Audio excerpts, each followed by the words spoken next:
안녕하세요, 여러분들. 집합건물 해결사 멘토 전언진입니다. 자, 오늘은 여러분들께, 그 주말을 이용해서, 많은 분들께서, 지금 어떤 사건이 터지고 난 다음에 여러분들이 그 분양계약서에 잘못 적었다든지, 뭐, 이런 여러 가지 이렇게 특히 부동산에 쓰는 거죠. 사기를 당했다든지 이런 부분 때문에 연락을 오시거든요. 그 외에 또 여러 가지 여러분들이 그 뭐 분쟁 같은 거, 뭐 예를 들어서 뭐, 관리비 문제, 이런 문제도 있고요. 어떤 분쟁이 이렇게 사건이 발생했을 때 여러분들이 그때부터는 어떻게 대처해야 될지 하는 것은 여러분들 오늘 제가 내용 증명서를 먼저 그 상대방 층에 통보를 해야 되겠죠. 그래서 통보를 하고 난 다음에 그 다음에 또 어떻게 전략을 짜 나가야 되고 뭐 어쩔 수 없는 최후의 보류는 소송으로 갈 수밖에 없는 상황인데 그 전에 내용 증명서를 어떤 식으로 적어야 되는지 하는 부분은 여러분들이 좀 알고는 있어야 됩니다. 그래서 그 내용 증명서에 대한 형식에 대해서 제가 말씀을 좀 드릴 거고요, 여러분들한테. 그리고 아주 구체적으로 내용 증명서를 어떻게 적어야 되는지 하는 부분이 있습니다. 그런 부분에 대해서는 여기에 제가 구체적으로 이렇게 언젠가는 제가 말씀을 드릴게요. 여러분들한테 구체적으로 한번 말씀을 드릴게요. 근데 시간 관계상 오늘은 그, 그 내용 증명서 형식하고 또 하나는 뭐냐면 여러분들한테 그 계약서 있지 않습니까? 이 계약서를 잘 적어야 되거든요. 이거는 어떤 사건이 발생하기 전에 우리 미리 대비하는 거죠. 그래서 계약서를 어떻게 적는가 하는 부분입니다. 그리고 이 계약서도 아주 구체적으로 하나하나씩 이렇게 살펴볼 부분들이 있습니다. 그것은 구체적인 부분은 또 다음에 제가 한번 또 말씀을 좀 드리겠습니다. 틈틈이 시간 나는 대로.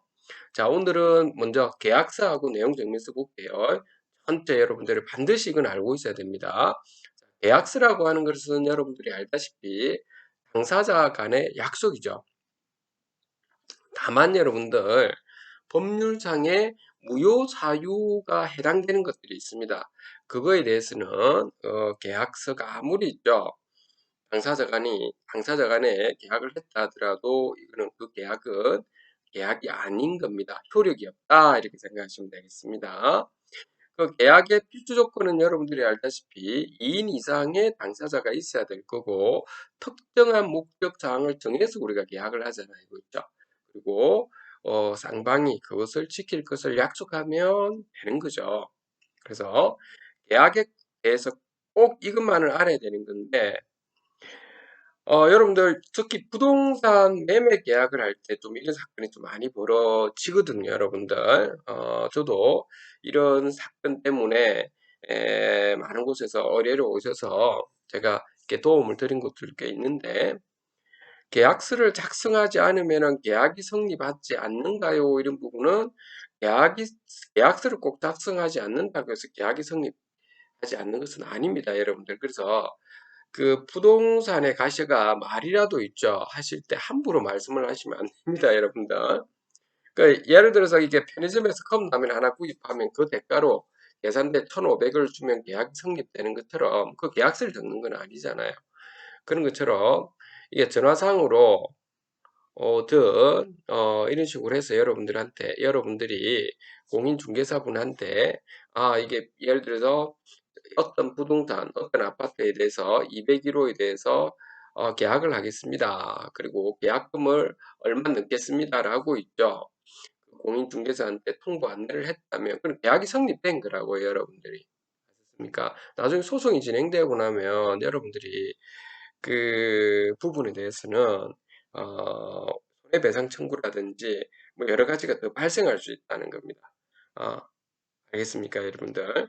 자, 그래서 여러분들이 그렇게 안 돼야 될 거지 않습니까? 그래서 제 말은 특히 여러분들이 부동산 매매 계약할 때는 말을 좀 조심하자 이겁니다. 두 번째는 뭐냐면 계약금을 지급하지 않으면 언제든지 계약을 파기할 수 있는 것이 아니냐라고 하는 건데 이것은 여러분들이 아닌 겁니다, 여러분들.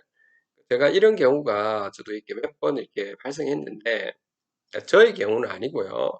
그 제가 아는 지인분들 중에서 이게 아파트를 갖다가 좀 탐나는 아파트가 있어 가지고 그 탐나는 아파트를 갖다가 좀 구입하려고 했었습니다. 그 탐나는 아파트를 그렇게 해서 그 아파트를 구입하고자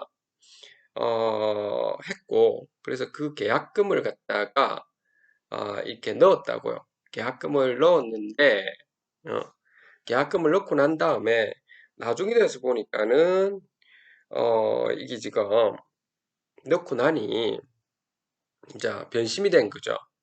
그렇게가 사건이 막 벌어진 것도 있고 이랬거든요. 여러분들이 그런 경우가 많이 발생합니다.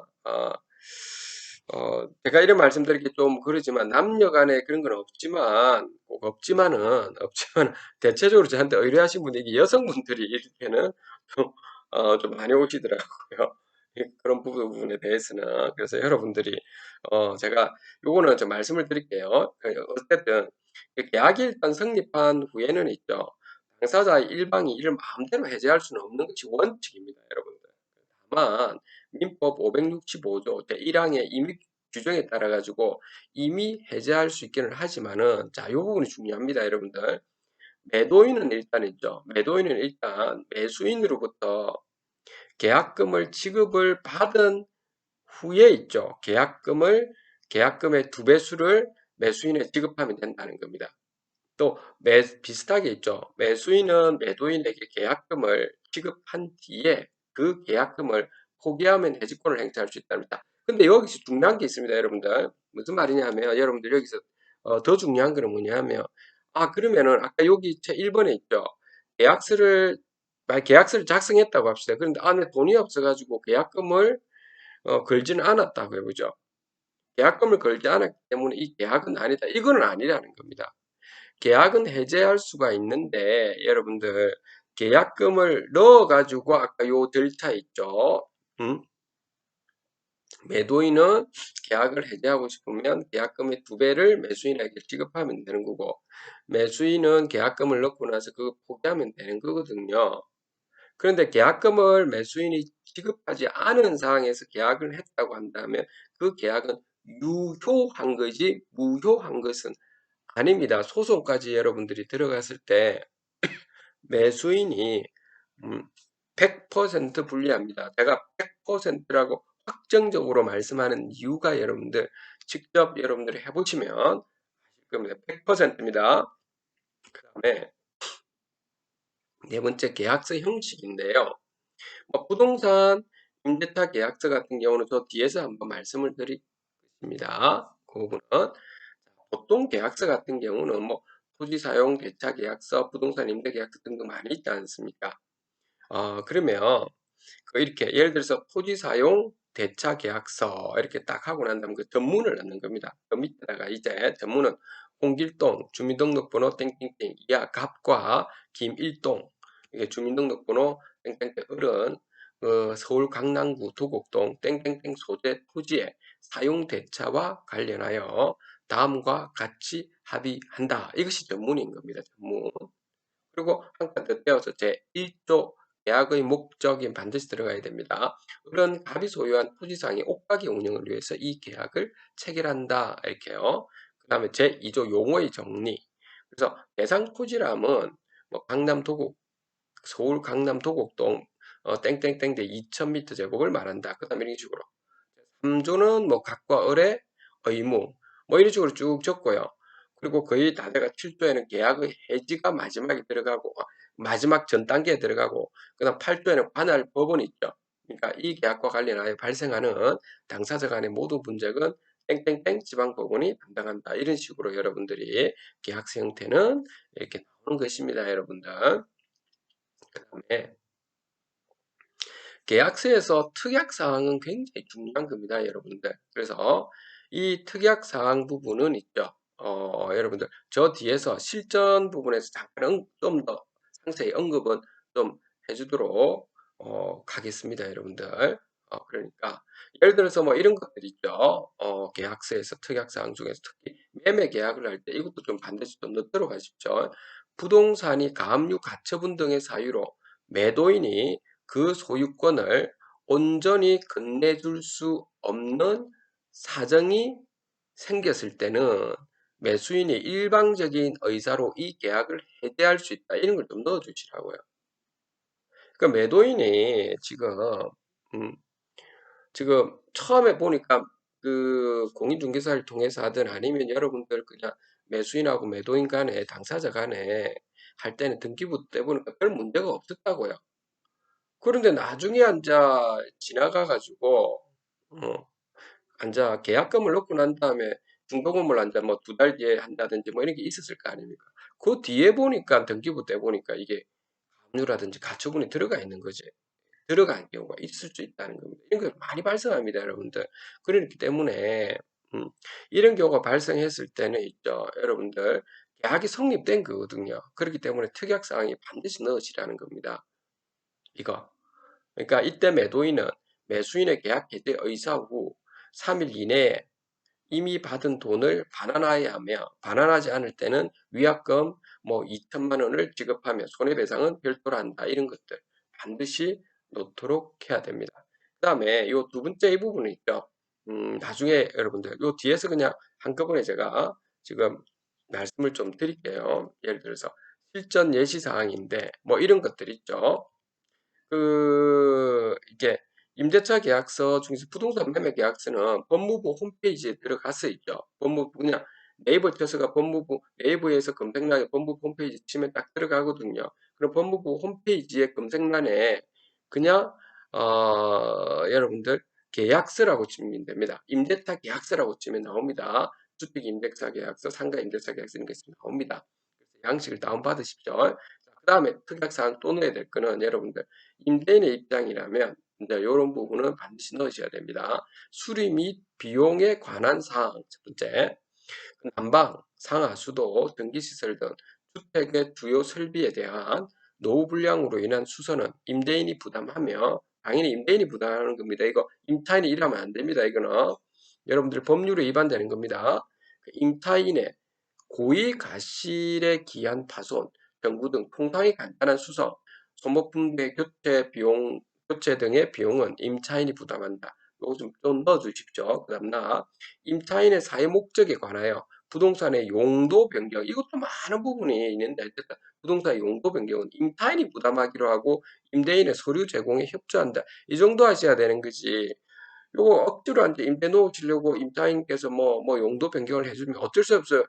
지금 울며 겨자 먹기를 하시는 분들도 있던데 임대인 중에서 여러분들이 그러니까 처음에 이렇게 사실 때 토지를 잘 보고 그 상황을 잘 보시고 이렇게 그걸 좀 사셔야 되겠죠. 그렇지만 요런 걸 좀 넣어 두시라는 겁니다. 용도 변경 이거는 임차인이 사실 부담하기로 원래 돼 있는 겁니다. 그 다음에 그러니까 왜냐하면 수익자 부담 원칙이니까요.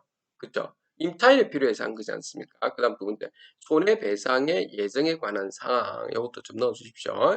자, 임차인이 차임을 납부하지 않을 때, 임차인이 납부하지 않을 때는 차임의 지급을 지체한 기간 동안 연 20%의 연체 이자를 가산하고 지급하고 이러한 이자는 추후 보증금에서 공제하기로 한다. 이런 식으로. 그러니까 보증금을 받는 경우, 만약에 호텔 같은 경우는 보증금을 받지 못하는 경우에는 지급하기로 하고 어, 이것이 지급하지 않을 때 위약금을 갖다가 넣는다든지 이것도 이렇게 하십시오, 여러분들. 그 다음에 임차인이 이기의 타임을 납부하지 않아가지고 계약을 해지할 때는 손해배상으로 차임의 2배수 금액을 지급하기로 한다. 이 부분도요. 요거 굉장히 중요한 겁니다. 여러분들. 차임의 2배수 금액을 납부해야 되겠죠. 그 다음 세 번째. 요걸로 끝나서는 안 되고요, 여러분들. 요것으로 끝나면. 그 임대인이 임차인을 상대로 법적 조치를 취하기 위해 지출하는 변호사 또는 법무사 비용을 보증금에서 제한다. 이것도 마찬가지고요. 그래서 여러분들이 상가라든지 주상복합 같은 경우는 보증금을 받아서 들어가는 거니까 이런 것을 반드시 특약사항을 넣도록 해줘야 되고요. 요 부분을 만약 호텔 같은 경우는 뭐 운영사와 계약이 임대차 계약인데 보증금을 운영사가 주는 부분은 아니기 때문에 여러분들 여기서 한마디 더 덧붙이면 그렇기 때문에 여러분들 호텔 같은 경우는 운영사하고 시행사 운영사를 잘 보셔야 된다는 거예요. 여러분 굉장히 여러분들이 있죠. 호텔의 소유자 여러분들이 굉장히 불리한 상황이라는 겁니다. 아셨죠? 어? 그런 부분을 좀 보시고 여기 반드시 법무사 비용은 운영사가 지급하기로 한다. 이런 걸 좀 넣으시라니까요. 이런 부분을. 그 다음에 세 번째로는 재소전 화해 조서에 관한 사항. 재소전 화해 조서도 반드시 하시고요. 자, 재소전 화해 신청서. 이 신청서를 법원에 제출한 뒤에 지금 신청하는 사람은 누구죠? 임대인이 하는 겁니다. 반드시 당사자는 참석해야 하며 이 화해에 부동의하에 있을 때는 임대차 계약을 무효 및 위약금 2천만 원으로 한다. 이와 별도로 손해배상은 청구할 수 있다. 이렇게 그 다음 신청서 비용입니다. 재소하에 있어서 비용은 얼마나 합니다, 여러분들 있는 곳에 많아봤자 여러분들 실제 전자소송 해보면 한 8만 원, 12만 원 뭐 안쪽입니다. 그래서 이 신청서는 법률에 의하면 임대인과 임차인이 각각 절반씩 부담하기로 되어 있지만 원래 그렇죠, 각각. 근데 임차인이 부담하기, 요거는 제가 그냥 원래 부담하기로 하는데 제가 부담합니다. 저는 그렇게 합니다. 하여튼 여러분들은 각각 부담하고 싶으면 그렇게 하시면 되겠습니다. 요 부분은 있죠, 여러분들. 제가 늘 저번에도 이야기했지만 부동산 매매 계약서는 중요한 것이 아니라고 했잖아요, 여러분. 그거는 입증 서류일 뿐이고 요 대조전 화해 신청서에서 화해 조서는 있죠. 확정적 법원의 판결을 받은 겁니다, 여러분들. 그래서 타후에 부동산 명도소송 할 필요가 없다라고 하는 것은 여러분들 앞에 있는 부분을 꼭 보시면 되겠습니다. 유튜브에 제가 말씀을 드렸습니다. 공정하고 재소들 하위 조서의 차이점도 그때 말씀을 드렸을 겁니다. 여러분들한테 꼭 참조하시기 바랍니다. 그 다음 들어가겠습니다. 특약사항 됐고, 그 다음에 여러분들 계약 당사자의 표시인데 이거 중요합니다. 여러분들. 자, 개인 사업자의 경우에는 계약의 당사자는 개인인 거죠. 예를 들어서 여러분들이 갑이고 을이 보면 땡땡땡 운영사 대표 이동원 이렇게 돼 있죠. 이게 사업자 등록증에 있죠. 여러분들 사업자 등록증에 있는 그 대표 이동원 이렇게 돼 있으면 그거는 요 개인이다라는 겁니다. 개인. 그래서 을 해가지고 이거 대표하고 그다음 그 주소를 적는 거죠. 그런데 법인의 경우에는 계약의 당사자는 이 이동원 씨가 아니고 법인이 있죠. 요 회사가 있죠. 회사하고 여러분들이 계약한다는 겁니다. 이 점을 반드시 아셔야 됩니다. 그래서 예를 들어서 어리 주식회사 땡땡땡 운영사 대표이사 이동원 해놔면 누구죠? 그 운영사 있죠. 요 운영사하고 여러분들하고 계약한 겁니다. 호텔의 경우에는 예를 들어서 그렇다는 겁니다. 그리고 이 운영사 있죠. 운영사 여러분들. 운영사가 법인인지 아닌지 봐야 되잖아요. 여러분들이 사기치는 경우도 있기 때문에 그래서 여러분들이 반드시 계약을 하기 전에 예? 호텔이라고 해보죠. 예를 들면 상가도 마찬가지, 주상복은 마찬가지입니다. 그럼 계약을 하기 전에 예? 운영사가 예를 들어서 계약을 한다. 임대차 계약을 할 때 그 운영사한테 하시던 여러분들이 하시는 게 더 좋고요. 그것도 문서도 조작하는 경우가 있기 때문에 그 인터넷 등기소에 가셔가지고 법인 등기 있죠. 등기를 한번 떼보십시오. 알았죠? 법인 등기를 반드시 떼보셔야 됩니다. 아셨죠, 여러분들? 그래서 그 운영사가 진짜 여러분들 법인 맞는지 그리고 대표이사가 이 사람 맞는지 이걸 좀 확인을 꼭 하시라는 겁니다. 그러니까 어느 호텔에서는 보면 운영사가 진짜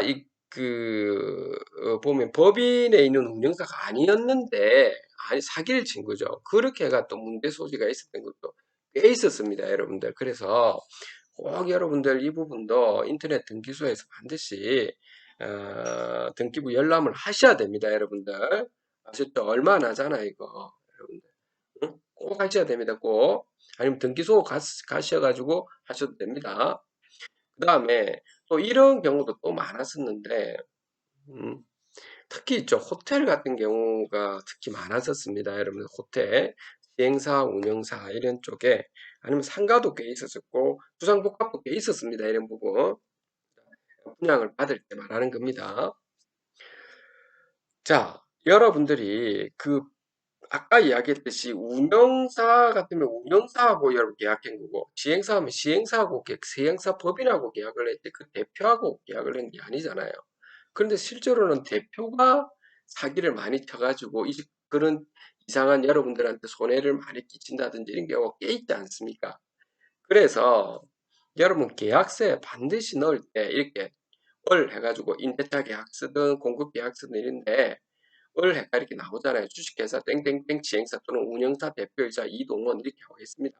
서울 강동구멍 딱 듣고 하면 그 다음에 을의 연대 채무자 다시 을의 연대 채무자에서 이동원에서 땡 이렇게 해서 요 을에 대한 이 법인하고 계약을 한 것뿐만 아니고 이 책임을 지려고 하면 연대 채무자로 이 이동 같이 넣으라는 거죠.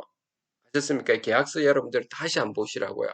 그러니까 여러분들이 공급 계약서라든지 운영 계약서 이런 거 보면 여러분들 이런 부분을 있죠. 여러분들 거는 일단 하시라고요. 아는 것이 여러분들이 돈이다 이렇게 생각하시고 반드시 이 점은 꼭 명심하십시오.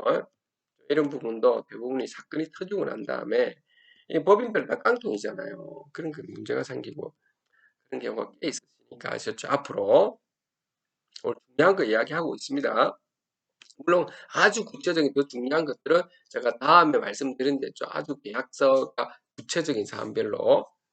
자, 그다음 일곱 번째, 대리인에 의해서 계약을 체결할 때는 여러분들이 그 공급 계약서든 여러분들 운영 계약서든 그 대리인하고 할 때는 여러분들 반드시 요청을 하셔야 됩니다. 여러분들이 이거 안 해가지고 어떨 때는 사기를 당하는 경우도 있고 하거든요. 이거 뭐 별거 아닌 것 같은데 그 원래 있죠. 분양사에서 예를 들어서 제가 이렇게 사인해 줘도 안 되겠습니까? 뭐 아무것도 아닌데 이렇게 이야기하는 분양 대행사가 이상한 겁니다, 여러분들. 아셨습니까? 그게 이상한 거라고요, 여러분들. 그런 거는 여러분들이 이 계약이 이거 뭐 부동산이 한두 푼입니까, 여러분들. 그래서 대리인에 의해서 계약을 체결할 때는 계약 당사자가 직접 작성한 위임장하고요. 위임장 있어야 되고 본인의 그 계약 당사자의 인감 증명서도 있어야 되고 인감 도장 반드시 있죠. 그걸 딱 받아가지고 그것도 받아가지고 하셨죠. 그리고 그 대리인의 또 신분증도 복사를 딱 하고요. 어? 대리인 맞는지 안 맞는지 그렇게 대리인에 의해서 체결을 하는 겁니다. 이거 꼭 중요한 겁니다, 여러분들. 기본입니다. 그리고 대리인이 갔을 때 대리인도 마찬가지고 또 위임을 해주는 분들도 이거는 반드시 기본적인 건 지키고 가셔야 되는 겁니다. 되겠습니까, 여러분들? 그래서 계약서에 대한 여러분들 전반적인 윤곽은 여러분들한테 말씀을 드렸고요. 이제 분쟁이 먼저 발생했을 때 이제 내용 증명서부터 하는 거죠. 그 다음 마지막에 소송하는 건데 여러분들 내용 증명서 적을 때 아주 구체적인 부분은 다음 시간에 하나씩 예시를 통해서 하나씩 말씀을 드리겠습니다. 구체적인 예시를 통해서. 근데 이건 아시라는 겁니다. 꼭 아셔야 될 거. 어떤 분쟁이 발생했을 때 내용 증명서를 먼저 보내셔야 됩니다. 그래서 내용 증명이라는 것은 자기 의사를 상대방에게 전달할 때 그 문서의 내용과 발송 사실을 공신력 있는 기관을 통해서 공적으로 증명하는 것을 내용 증명이라 하는 거죠.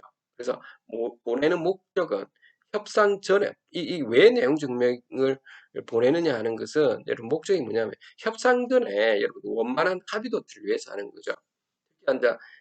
임대차를 계약했는데 타임이 이렇게 제대로 안 들어왔다든지, 아니면 여러분들 관리비와 관련된 뭐 어떤 문제가 발생했다든지, 아니면 뭐 관리랑 관련된 어떤 문제가 발생했다, 어떤 여러 가지 분쟁이 발생이 했을 때, 예, 원만하게 합의 도출하기 위해서 내용 증서를 먼저 보내는 겁니다, 여러분들. 그 다음 두 번째로는 증거 보존의 필요성 때문에 그런 거죠. 뭐냐면 나중에 소송에서 입증 서류가 되기 때문에 그런 거다, 이 말입니다. 그래서 이 증거 보존이라 이 말이 좀 더 명확하게 이야기하자면, 이렇게 채권 채무 관계에 있다면 이렇게 내용 증명서에 딱 적어놨을 거 아닙니까? 그래서 채권 채무의 확인이라든지 계약의 해제 및 해지 통지, 뭐 이런 것들, 여러분들. 그다음 채권의 경우에는 채무 이행 촉구 최고를 함으로써 시효 중단 효과도 있거든요, 여러분들. 음? 그 6개월 이내에 그 대신 소송을 해야 되지만, 이렇게 여러분 정보 보존의 필요성을 위해서도 내용 증명이 굉장히 중요하다는 겁니다. 그 다음 세 번째, 작성 방법은 여러분들 먼저 제목을 먼저 넣으셔야 되겠죠. 크게. 그 내용 증명한 다음에 요 다음에 제가 구체적으로 한번 사례를 예시를 통해서 말씀을 드리겠습니다. 그 내용 증명한 다음에 제목에가 예를 들어 임대차 계약서 해지 통보, 또는 뭐 매매 계약 해제 통보, 이렇게 하시면 됩니다. 그다음 출신인 주소 넣고, 이름 넣고, 수신인 이름, 수신인 주소 넣고, 발신인 이름, 발신인 주소 넣고요. 그다음 세 번째는 자신의 상황과 주 진행할 법적인 절차를 고려하여 그에 맞는 내용을 기재하면 됩니다. 이 중요한 겁니다.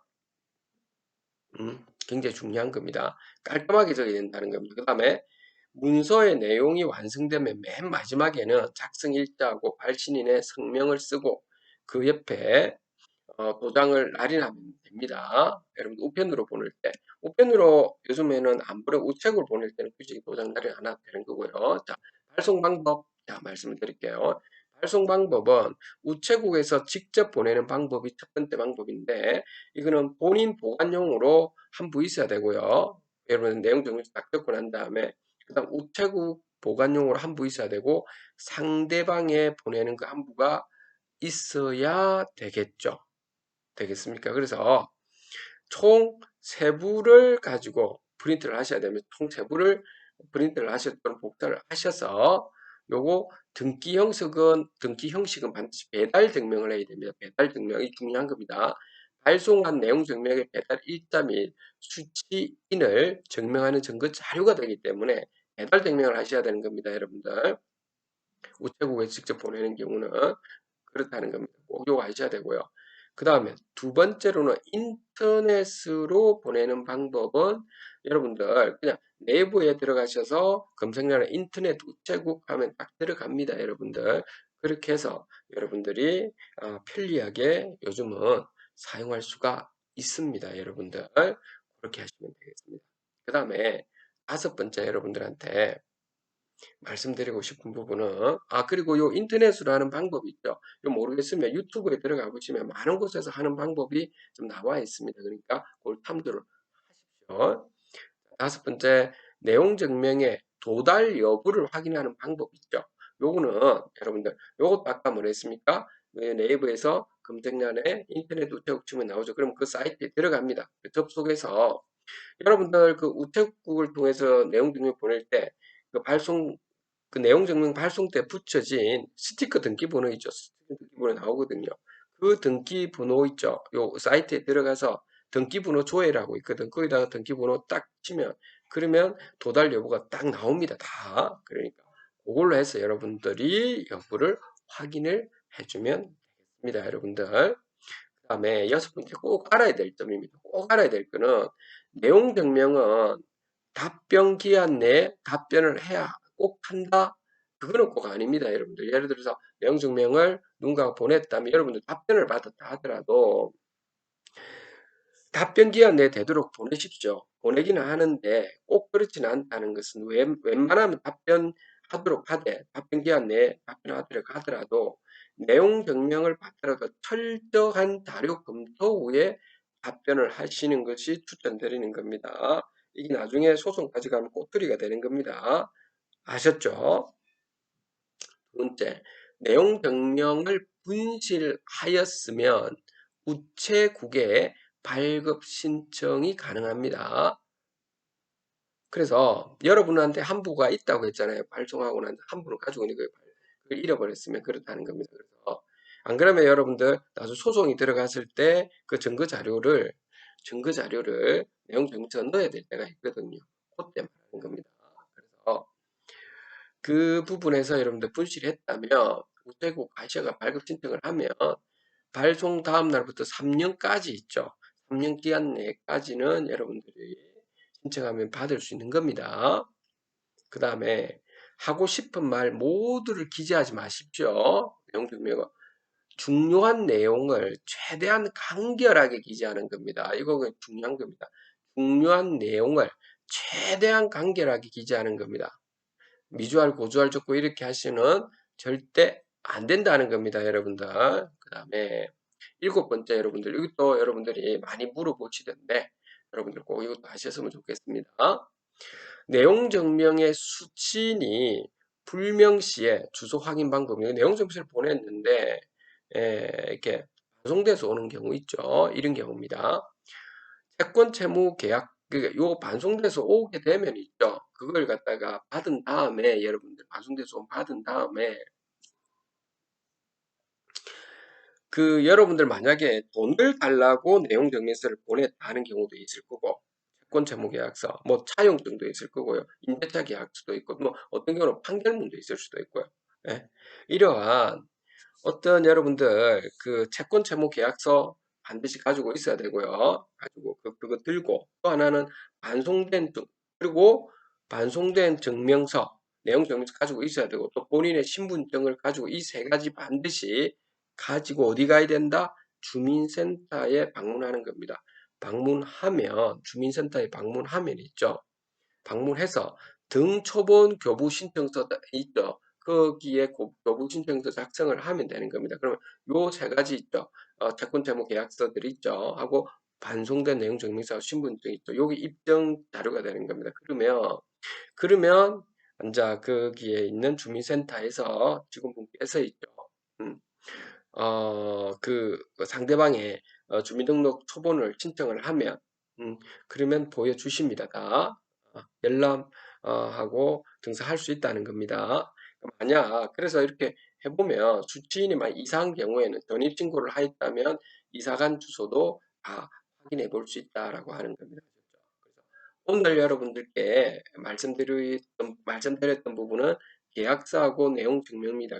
내용 증명에 대해서 말씀드렸고 아주 세세한 계약서, 아주 세세한 내용 증명은 다음에 제가 시간 틈틈이 하나씩 말씀을 좀 드릴까 합니다. 오늘 여러분들 여기까지 하도록 하겠습니다. 우리나라의 집합 건물이 아주 효율화되고 그 효과적으로 무엇보다도 이렇게 우리 자산 가치가 높아질 수 있도록 우리 소유자 여러분들 모두가 좀 합심을 좀 하시길 바라고 그리고 임차인 여러분들도 마찬가지입니다. 여러분들도 관리비를 내는 이 건물의 주체가 되는 여러분들이니까 여러분들께서도 같이 여러분들이 건물이 어떻게 하면 활성화되고 상가든 호텔이든 모두도 활성화될 수 있는 방안에 대해서 고심해 보시고 관리비를 줄이면서도 그 건물이 보존 관리가 잘 되는 방향에 대해서 고민을 해보시고 같이 합심하시길 바랍니다. 오늘 여기까지 말씀을 드리겠습니다. 감사합니다.